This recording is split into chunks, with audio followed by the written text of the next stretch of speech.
This video is going to show you how to take out a dial caliper and be careful of some of the very sharp edges contained on it. I'm going to grab number 6 here. I know it's number 6 because it actually says number 6 on the container there. It says it on the front, it'll say it on the back, and it also says when you slide this out gently, it says, and you can't see it here probably with the camera, but it says stem 6 on that. Okay, I'm going to go ahead and show you how to open this case up. There are 2 latches that you'll need to open up. As you lift and pull, it gently opens up.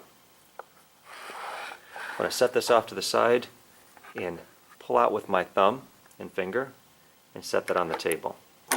Just to identify a couple of the very sharp parts and the moving parts to a dial caliper. You don't need to touch the set screws. These set screws you won't need to touch.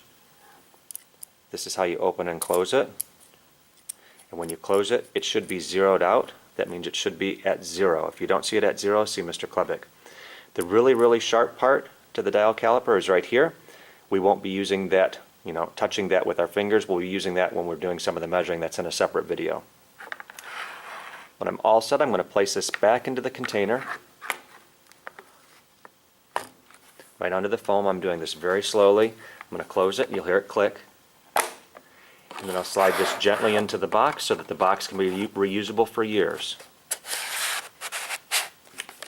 Finally, the last step is to place it back into the container in order so it's easy for the next student to get. If there's no boxes in here, just simply make it so you can see the number sticking up.